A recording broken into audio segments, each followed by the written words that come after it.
도와주시옵시고 평생을 주님께 헌신하는 백성들을 세우시기를 원합니다. 하나님, 오늘 이제 말씀 속에서 하나님의 은혜를 체험하고자 합니다. 하나님, 우리들의 영혼을 만들어 주십시오. 모든 떨어지는 말씀들이 신비로 자라나게 하시고 100배, 20배, 30배 결실을 내릴 수 있도록 하나님 축복해 주시기를 원합니다. 이 땅에 빛과 소금이 되는 크리스찬들이 참 적은 시대를 살아가고 있습니다. 우리 두란노의 성도님들이 이제 나가서 그 일을 감당할 수 있도록 하나님 도와주시고, 그런 가운데 하나님 나라가 우리 성도들의 삶에 증거된 그 모습을 통해서 확장되어 갈 수 있도록 하나님 축복해 주시옵소서. 감사드리고 오늘 있는 말씀을 우리 주 예수 그리스도의 이름으로 기도하옵나이다. 아멘. 네, 오늘 말씀은요, 마태복음 2장입니다.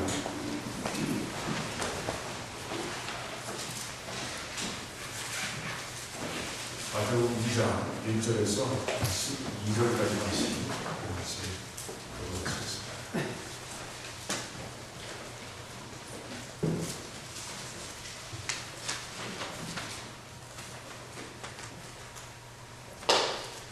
우리 다 찾으셨군요.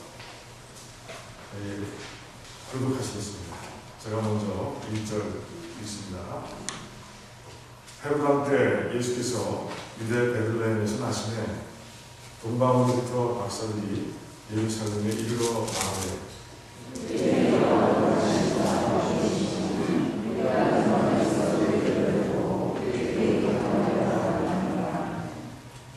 헤로담과 온 예루살렘이 듣고 소동한지라.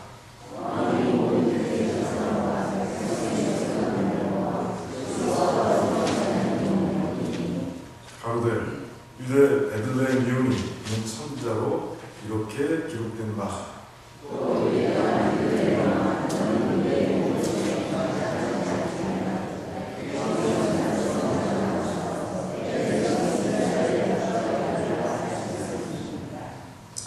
이에 헤롯이 가만히 박사들을 불러 별이 나타난 때를 자세히 묻고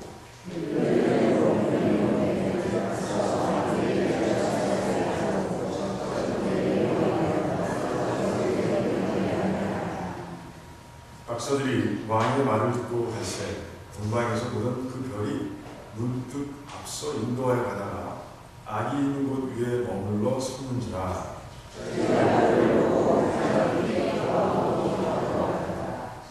집에 들어가 아기와 그 모친 마리아에 함께 있는 것을 보고 엎드려 아기께 경배하고 보배하고 여러 황금과 위향과 몰약을 예물로 드린다. 꿈에 헤로데게로 돌아가지 말라. 지시하신 바라 다른 길로 고인에 돌아가니라. 네. 우리 또 이제 인사하는 시간 하겠죠? 주님 만나신 걸 축하합니다. 이 소리 한번 하겠습니다. 주님 만나신 걸 축하합니다. 그거 안 들리십니까?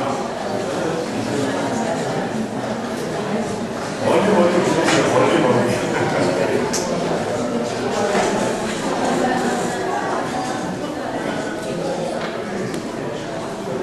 주님 만나신 걸 축하합니다. 여러분.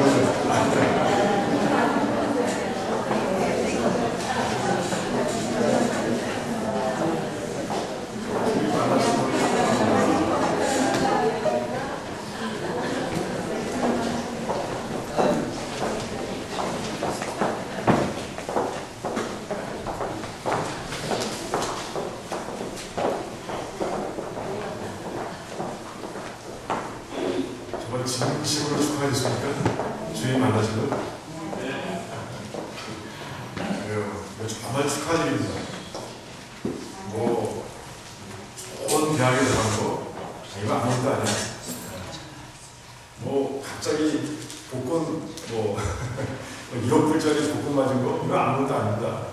주님을 만나고 주님을 믿게 된 것은요 최고의 축복을 드려야 할 그런 내용입니다. 그런 마음을 하셨어요? 자, 오늘 말씀은요 보통 크리스마스 스토리다 이렇게 얘기합니다. 여러분 성탄절 카드를 보면 이 오늘 장면이 많이 이게 들어가서 카드가 만들어져 있는 것이 보입니다. 그죠? 아기 예수가 가운데 계시고 또 이제 마리아와 요셉이 그 곁에 있고 그리고 찾아온 동방박사 세 사람이 이제 아기에게 경배하는 모습. 그 집 위에는 별이 떠 있습니다. 그들 인도한 별이 떠 있어서 정말 그거 하나로도 참 이렇게 감동을 주는 그런 카드의 그림인 것 같아요. 저는 이 말씀을 묵상하다가 갑자기 그 성탄절 분위기, 여러분 성탄절 분위기 아세요? 뭐 있잖아요, 그거. 네. 말로는 설명할 수 없지만 그 묘한 신비로운 분위기 있습니다. 어떤 분은 아마 쇼핑 스피릿 생각할 수 있어요. 그거 말고 크리스마스가 주는 그 묘하고 아름답고 신비로운 분위기가 있습니다. 그 분위기가 확 젖어들면서 캐롤을 틀어야 되겠다 하고 캐롤을 틀려다가 절제했어요. 그 정도에서 간두고 그리고 제가 우리 여러분과 함께 같이 부르기 위해서 말씀 끝나고 나서 부를 찬송을 성탄절 찬송으로 불렀습니다. 그 정도로 만족했습니다. 그리고 오늘 말씀을 많이 묵상하는 가운데 저기서 하나님께서 보내신 초대장이 보입니다. 초대장. 여러분 보셨어요? 말씀을 가만히 오늘 읽는 가운데 초대장 보셨어요? 초대장 발견하셨습니까? 저는 이 초대장이 자꾸 보이는 거예요. 그리고 초대장을 중심으로 다시 한번 이 말씀들을 묵상하는 가운데 얼마나 은혜가 제게 오는지. 물론 새로운 건 아니에요. 여러분 말씀을 한 2년 정도 그리고 말씀 공부를 한 1년 정도 하게 되면요 새로운 거 별로 없어요. 하나님께서 계속해서 하나님께서 우리에게 주셔야 할 주제를 반복해서 알려주시는 거예요. 오늘 마찬가지예요. 근데 이 초대장이라는 그런 단어를 통해서 이 본문을 묵상하고 하는 가운데 얼마나 큰 은혜를 받았어요. 오늘 그 은혜를 함께 나누고자 합니다. 자, 하나님께서 이제 보내주신 초청장은요, 초대장은 모든 사람에게 보내줬다는 거예요. 한 사람도 예외 없이 모든 사람들에게 하나님께서는 이 아름다운 초청장과 초대장을 보내셨다는 거예요. 이게 무슨 말인가? 오늘 본문을 봅시다. 오늘 본문 아기 예수와 그리고 우리 아기 예수의 그 부모인 마리아와 요셉을 제외하고 이곳에 등장하는 사람들이 누가 있습니까? 동방박사 있습니다. 그리고 또 누가 있습니까? 예루살렘에 살고 있는 주민들이 있습니다. 또 누가 있습니까? 헤롯 왕이 있습니다. 또 헤롯 왕이 불러서 어디서 나겠느냐? 왕이 어디서 나겠느냐? 물었던 그 대제사장들과 서기관들이 있습니다. 자, 이 가운데서 하나님께서 보내신 초대장을 받지 못한 사람은 한 사람도 없습니다. 자, 볼까요? 자, 동방박사는 어떻게 초대장을 받았습니까? 어떤 초대장을 받았습니까? 그들이 2절에서 얘기하고 있는 왕의 별이라는 초대장을 받고 그 먼 길, 그 동방에서 그 예루살렘까지, 결국에는 베들레헴까지 그 기천마일이 되는 그 수없이 그 긴 길을 그들이 온 것입니다. 자, 그럼 예루살렘 주민은 어떤 초청장을 받았습니까? 어떤 초대장이요? 바로 동방박사가 초대장이었어요. 동방박사는 오자마자 이제 예루살렘의 모든 주민들에게 향해 야기를 얘기합니다. 유대인으로 왕으로 나신 이가 어디 있느냐? 라고 선포합니다. 그러니 다 들을 수밖에. 그 소문이 쫙쫙쫙 퍼져나가서 모든 사람들이 다 들었어요. 왕이 오셨대. 아니, 헤롯 왕이 무슨 왕이 와? 이렇게 서로 얘기하면서 소문이 다 퍼져나가고 듣게 됐습니다. 자, 헤롯 왕은 누구 때문에? 어떤 초대장을 받았습니까? 헤롯 왕과 그리고 그 대제사장과 그 서기관들이며 또 특별한 초대장을 받았습니다.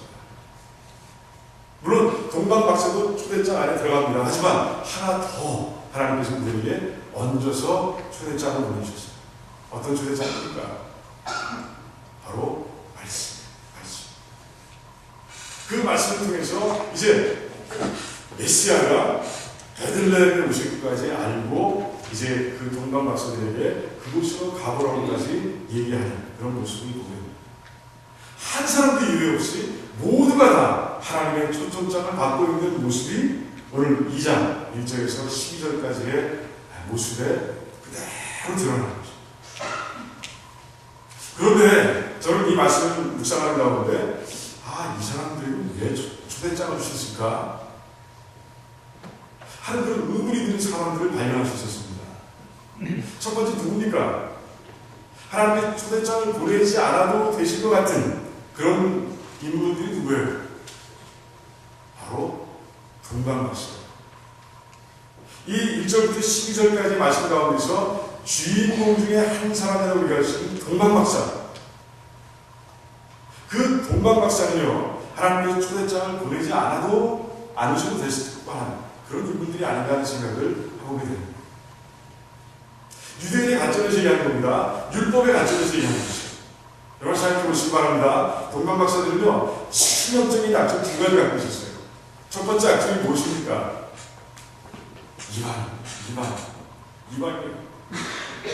이방인의 뜻이 뭡니까? 제일 큰 뜻은요, 하나님을 모른다는 것이에요. 그들은 하나님을 몰라요.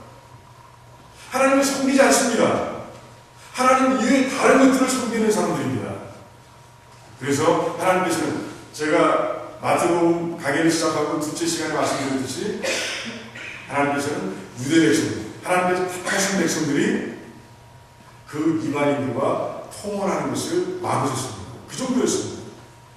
그런 치명적인 약점이 있습니다. 그런데 그 치명적인 약점, 하나님께서 율법으로 금하신, 그래서 유대인들이 개라고 여기는 그 이방인에게 하나님께서 초청장을 주셨다 하는 사실을 보면서 좀 의아해요. 근데 더 결정적인 약점이 있습니다. 그것은 무엇입니까? 이 박사들이 뭐예요? 누굽니까? 여러분 박사가 하는 일이 뭔지 아세요? 네, 맞아요. 누가 맞아요? 천문학자라고 얘기하기보다는 점성술가라고 얘기하는 게 맞을 거예요. 별이 움직이고 별이 또 새롭게 보이고 하는 모습들을 보면서 그 의미를 깨닫고 파헤치고 그런 가운데 그것을 가지고 왕들에게 조언하고 그래서 그 나라가 잘 될 수 있도록 도와주는 그런 사람들이 바로 점성술가 박사들이었어요. 그러니까 그들은 무엇을 섬기는 거예요? 무엇을 중요하게 여기는 거예요? 1월 성신을 중요하게 여깁니다. 1월 성신을 섬깁니다. 그것이 그들의 우상인 거예요. 자, 그래서 하나님께서는 1월 성신을 섬기는 것은 뭐라고 했습니까? 신명기 17장에 보니까요, 무시무시한 말씀하죠. 1월 성신을 섬기는 자들이 있느냐? 그 자들을 발견하면 너희들이 돌로 쳐 죽여서 너희들 백성 가운데서 그들을 끊쳐내리라 라고 하나님께서 모세의 입술을 통해서 말씀하시는 모습을 보게 됩니다. 그런데 그들이 점성술가인 거예요. 자, 그뿐입니까? 그뿐이 아니에요. 스바에서를 보니까 1장에 보니까요, 내가 1월 성신을 경배하는 모든 자들을 멸절하리라 라고 하나님께서 스바냐 이 입술에 하나님께서 이름을 두시고 직접 그렇게 말씀하시는 모습을 보게 됩니다. 그러니까 1월 성신을 경배하고 그리고 1월 성신을 통해서 뭔가를 점치고 하는 사람들은요, 하나님께서 딱 죽이기로 작정하시는 분이고요. 작정하는 사람들이에요. 그런데 그런 신형적인 약점이 있는 자들에게 하나님께서는 왕이 나섰다, 이 땅에 메시아가 오셨다 라는 메시지 초청장을 그들에게 보내는 것입니다. 감이 잘 안 오시죠? 이게 하나님께서 얼마나 큰 은혜를 베푸신 것인지. 두 번째 생각해 봐야 할 분들이 있습니다. 누굴까요? 그 중에 한 사람만 얘기하면 헤롯입니다.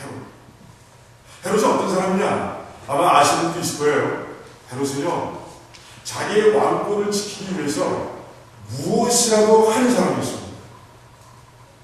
그게 끔찍한 일이라 할지라도 그 일을 서슴없이, 스름없이 할 수 있는 사람이 바로 헤롯왕이었습니다.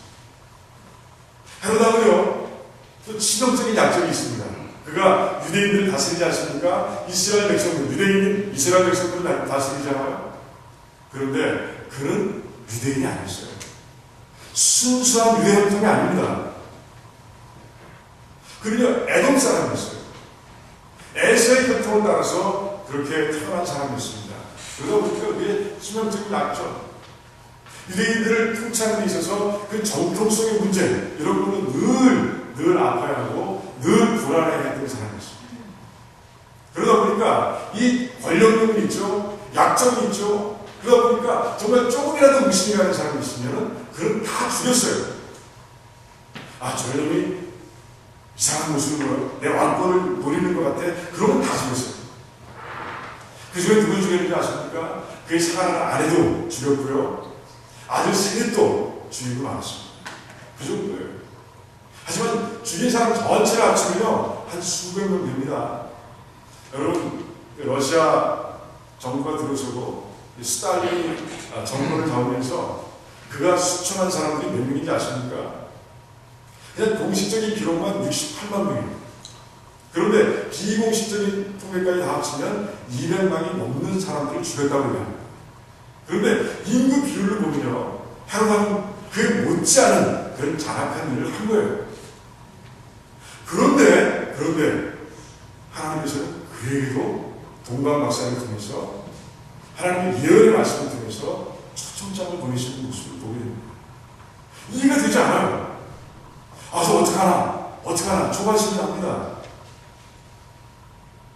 저는 이런 생각까지 해봤습니다. 하나님 왜 그러셨습니까? 아기 예수가 위험할 텐데 하나님 왜 그러셨어요? 저들을 그냥 예루살렘 거치지 않고 저 둘러서 베들레헴에 직접 보낼 수도 있었잖아요. 그런 생각을 해봤습니다. 그랬으면 더 좋았을 것 같아요, 제 생각에는. 그런데 하나님께서는요, 다 예외 없이, 한 사람도 예외 없이, 이 장에 나오는 이 모든 사람 한 사람도 예외 없이 하나님께서 그렇게 초대장을 보내시는 모습을 보면서 그 다음 순간 하나님의 은혜 앞에서 무릎 꿇을 수밖에 없었어요. 우리 하나님께서는요, 누구든지 상관없는 거예요. 어떤 사람들이 다 예수께서 오셨다는 이 소식을, 이 놀라운 소식을 듣기를 원하시는 거예요. 그런 가운데 예외 없이 모두에게 초대장을, 초청장을 보내시는 하나님의 모습을 우리가 보게 되고 있습니다. 더 깊이 묵상하는 가운데요, 내가 해루시었고 내가 동방박사였다는 생각을 또 갖게 된 것이에요. 그렇지 않습니까? 우리들이 하나님께서 택한 백성에서 이스라엘 백성입니까? 우리가 유대인들입니까? 아니에요. 그렇지 않습니다. 우리는 다 이방인이었습니다. 그런데 하나님께서 이방인의 우리들에게 초대장을 주셨고요. 우리는 하나님을 믿기 전에, 예수 그리스도를 믿기 전에 내 나름대로의 우상을 섬겼던 사람들입니다. 그것이 내 자신이었을 수도 있고, 그것이 내 돈이었을 수도 있고, 내 자녀일 수도 있고요. 세상의 명예일 수도 있고요. 권력일 수도 있습니다. 그런 것을 섬기는 자들이었습니다. 그걸 따라가는 자들이었습니다. 그런데 하나님께서 그런 나에게 하나님께서 초대장을 보내주신 거예요. 그뿐입니까? 우리는 헤롯과 같은 사람이었어요. 헤롯은 왕을 지키고 왕권을 지키기 위해서 수많은 사람을 죽였습니다. 그 죄와 우리의 죄가 다르게 보이고 있습니다. 우리는 하나님 말씀을 몰랐어요. 어떻게 살아가는 것이 하나님께서 원하시는 길인지 몰랐어요. 왜? 하나님 몰랐습니까? 그런 가운데 지은 죄가 얼마나 많았겠습니까? 그럼에도 불구하고 나를 건너뛰지 않으시고 하나님께서 나에게, 우리 모든 사람들에게 초대장을 보내주시고 왕이 나셨다 말씀해 주시고 그 왕을 통해서 구원을 받으라 그렇게 말씀해 주시고 우리에게 믿음까지 허락하시고 그런 가운데 우리를 예배드릴 수 있는, 하나님께 예배드릴 수 있는 영광의 자리로 우리를 인도해 주십니다. 예외가 없어요. 하나님께 예외가 없습니다. 그렇게 초대장이 전해졌기에 우리에게 왔기에 우리는 정말 영원한 생명을 얻을 수 있는 그런 귀한 기회를 가질 수 있었고요. 그 귀한 기회 때문에 우리는 이제 천국 백성이 되어서 하나님을 섬기며 하나님께 감사하며 모든 일 가운데서 기뻐하며 이 땅을 살아가고 있는 것이에요. 여러분 꼭 이 사실을 정말 믿으시고요. 정말 하루하루 살아가는 가운데 이 은혜 속에서 여러분 늘 감사하시기 바랍니다. 우리는 감사할 수밖에 없는 그런 존재인 것을 우리는 이 말씀 가운데서 또 깨닫게 되는 것이에요. 또한 우리 또 한 가지 우리가 기억해야 될 것이 있습니다. 이제 교회 문을 그 초대장을 들면서 들어오는 사람들이 있을 거예요. 우리는 그 모든 사람들을 선입견을 가지고 벗어나 안 되는 겁니다. 그 모든 사람들이 다 하나님께서 초청장을 보내셨고 그걸 통해서 온 사람들을 믿고 모두를 다 웰컴하고 모두를 다 러브할 수 있는, 사랑할 수 있는 여러분들이 되지 않는 것이에요. 저는 우리 교회가 그런 교회로 세워지기를 주님의 이름으로 축원드립니다. 하나님의 초청장이라는 그 발견 속에서 체험하게 되는 첫 번째 은혜예요. 하나님께서 우리에게 보내주신 초청장의 두 번째 특징이 뭔지 아십니까? 다 다르다는 것이에요. 하나님께서 월마트에 살 수 있는 모든 것이 다 똑같은 그런 벌크로 살 수 있는 카드를 우리에게 보내신 것이 아니라 각 사람마다에게 그 각 사람들에게 꼭 맞는 그런 커스텀 메이드의 카드를 만드셔서 이제 초청장을 보내주신다는 거예요. 오늘 말씀 한번 보시기 바랍니다. 다 달라요. 동방가사는 아까 뭐라고 했습니까? 어떤 초청장을 주셨다고요? 왕의 별, 그들은 별이 많지 않은 사람이었습니다. 그들에게 다른 걸 줘보세요. 알아들을 수 있습니다. 지진이 나게, 땅에서 지진이 나게 했다고 생각해 보시기 바랍니다. 그게 그들에게 무슨 의미가 있겠습니까? 바다에서 해일이 일어나게 했다고 해봅시다. 그게 무슨 의미가 있겠어요? 그들은 별을 연구하는 사람들이에요. 점점 슬퍼요. 하나님께서는 그들에게 딱 맞는 초청장을 보내주시고 그리고 강하게 이 속에서 정말 열정을 끓게 하시고 그 미천 마일이 넘는 길을 달려서 이제 예수님을 만나러 오게 하신 거예요. 지금과 다른 상황입니다. 문명을 비교해 보시기 바랍니다. 얼마나 힘들겠습니까? 그 긴 여행을 하는 것이 얼마나 힘들겠어요. 하지만 그들은 올 수밖에 없었어요. 그들에게 던져진, 그들에게 보내는 초청장이 너무너무 강렬한 것이에요. 그런 가운데 이제 그들이 예수님을 만나는 먼 길을 떠나오는 것을 보게 되는 것이에요. 커스텀 메이드 카드가 그들에게 도착한 것이었어요. 자, 헤롯과 그 종교 지도자들, 유대 지도자를 한번 볼까요? 어떻습니까? 그들에게 주신 초청장은 무엇이었습니까? 그들은 왕의 별을 봤다. 유대인이 왕을 하신 게 어디 있느냐? 라고 얘기하는 것, 글쎄, 크게 마음에 어필하지 않습니다. 왜 그렇습니까? 소동은 있었습니다. 왜 그래요? 하나님께서 점성준사를 아까 율법을 봤죠? 구약에서 봤습니다. 하나님이 외면하시는 친구들이에요. 그러니 그 말을 믿을 수 없습니다. 그런데 이게 웬걸? 대제사장과 서기관들을 통해서 이제 문헌을 뒤져보라, 성경을 좀 뒤져보라 하니까 미가서에 베들레헴에서 왕이 나실 것을 미리 하나님께서 예언하신 거예요. 그것도 700년 전에. 깜짝 놀랐을 겁니다. 그게 바로 헤로당에게 주신 초청장이었고요. 그 대제사장들과 그리고 유대교 지도자들에게 주신 그 초청장이었던 것입니다. 이제 그걸 믿고 이제 동방가사를 얘기합니다. 베들레헴이다. 믿었던 것이에요. 베들레헴이다. 그것을 만날 수 있을 것이야. 라고 그렇게 말씀해 주셨던 거예요. 얘기하셨던 것이에요. 우리 주변의 인물들을 봐도요, 다 달라요. 하나님의 보내주신 초청장이 다 달라요. 조금씩 다릅니다. 같은 것 같지만 조금씩 다른 거예요. 여러분, 여의도에서 큰 목회를 하시다가 은퇴하시는 분들 잘 아시죠? 그분은 해결형을 주고 가요. 누나의 친구가 와서 남녀 구간 그쪽 성경, 그거를 읽다가 예수 그리스도를 만난 거예요. 그 쪽복음이, 그 남녀 구간 쪽복음이 바로 초청장이 됐던 것이에요. 여러분, 복음화 전도하기를 잘 아시죠? 그분이 미국 가서 목사가 되셨는데, 그분은요, 주일날 식구들을 데리고 차 타고 놀러 가다가 차사고를 크게 만납니다. 그러고 나서 예수 그리스도를 만났어요. 좀 어렵긴 하지만 그 차사고가 바로 그에게는 초청장이 된 것이에요. 조지 밀러는 어떻습니까? 기도의 왕이라고 할 수 있는 그 조지 밀러. 조지 밀러 어때요? 그는요, 우연히 기도 모임에 갔다가 거기에 있는 모든 사람들이 정말 무릎 꿇고 하나님께 진실되게 기도하는 모습을 보고 그러고 나서 예수를 찾게 되었고 예수를 만나게 되었습니다. 그 기도 모임이 그에게는 초청장이었던 것이에요. 저도 특별한 초청장을 받은 적이 있습니다. 제수 때인데요, 제수할 때인데 저는 불행하게도 첫 번째 한 번에 대학을 못 들어가고 떨어져서 제수를 하게 됐습니다. 근데 제수할 때 제수하면요, 제 주머니에 있는 돈으로 설명드릴 수 있습니다. 토큰 2개, 그리고 전철을 탈 수 있는 그 돈, 딱 그 정도, 딱 그것까지. 더 이상 없었어요. 그러니까 저는 학원까지 갔다가 집에까지 오는 그 차이밖에 없었어요.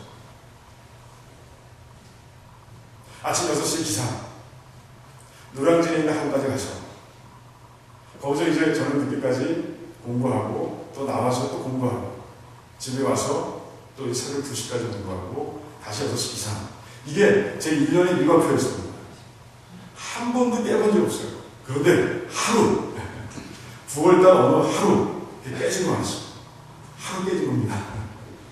아침부터요, 어떤 생각이 저를 확 휘어잡는데 견딜 수가 없더라고요. 그런데 그 생각이 점점 풍선 불듯이 불어나가지고 집에 올 때쯤 되니까 견딜 수가 없는 거예요. 집에 와서 조기를 딱 펴놓고 이제 제 머릿속에 담긴 그 생각을 적어 내려가기 시작했습니다. 대학 노트로 5페이지쯤 아주 정신없이 적어내고 한순간도 쉬지 않았어요. 마치 무엇에 홀린 것 같았고요. 누군가 제 손을 잡고 그게 글을 쓰게 만든 것 같았습니다. 한 1시간쯤 넘게 걸렸을까? 대학 노트 5장의 글을 쓰는데 이제 끝나고 나서 제가 그 글을 가만히 차분한 마음으로 읽어봤어요. 모르겠어요. 무슨 내용을 썼는지 모르겠어요.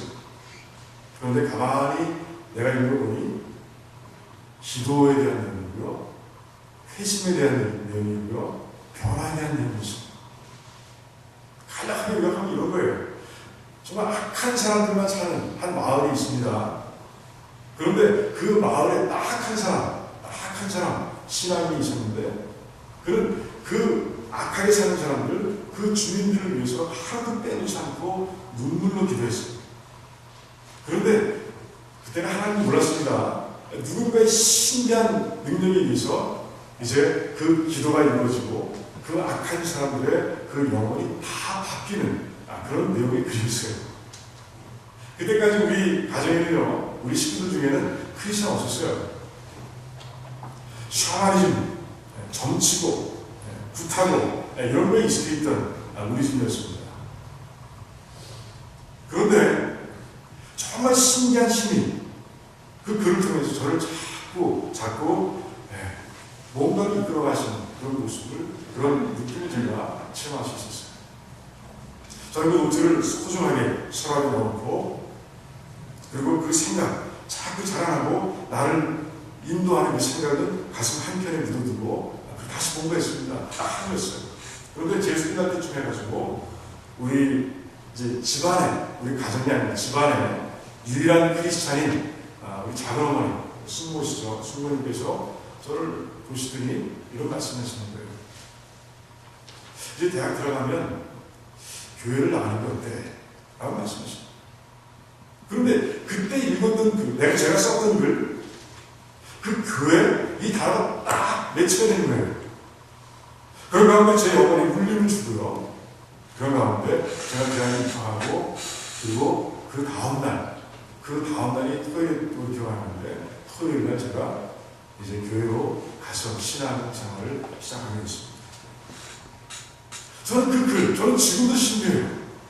그 신비하게 써내려가게 하신 그 글을 통해서 하나님께서 저를 부르셨다고 믿습니다. 이게 저에게 초점장이었던 것이죠.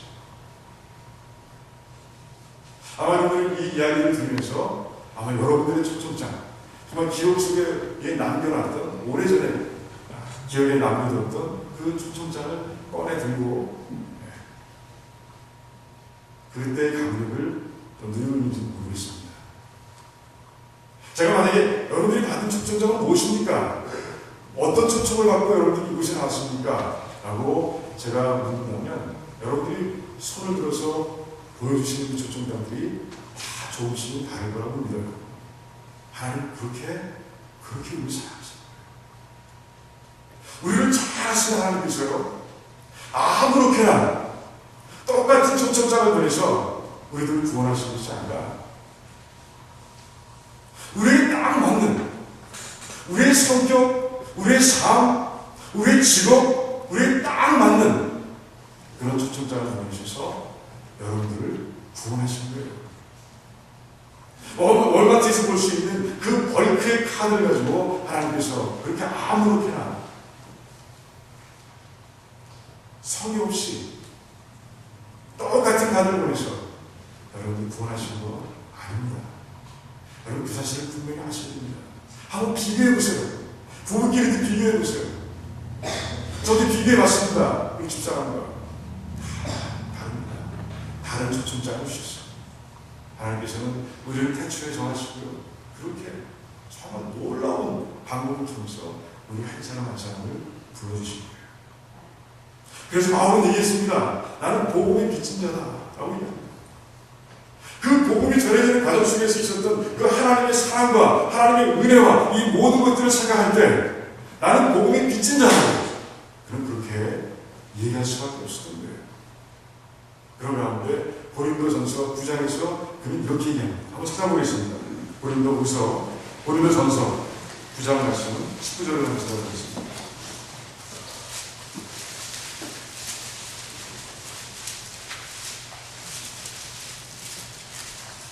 고린도전서 9장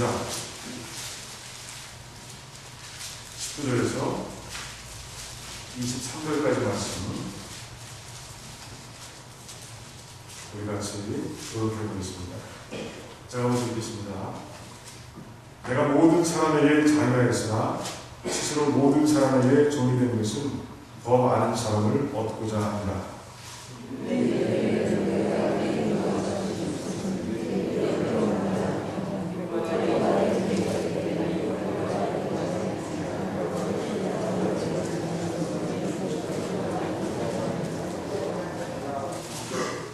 율법 없는 자에게는 내가 하나님께는 율법 없는 자가 아니요 도리어 그리스도의 율법 아래 있는 자나 율법 없는 자와 같이 된 것은 율법 없는 자들을 얻고자 하니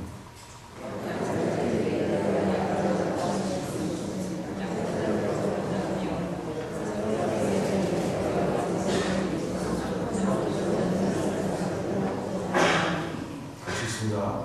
내가 복음을 위하여 모든 것을 행함은 복음에 참여하고자 합니다.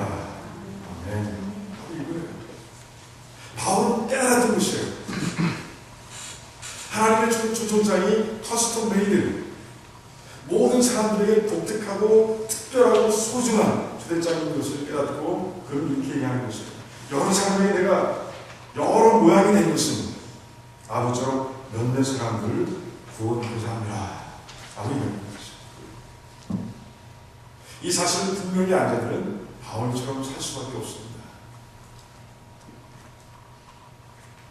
우리 드라마 성도들이 모두가 다 하나님께서 사용하시는 커스텀 메이드의 초청장이 되시기를 주님의 이름으로 축원드립니다.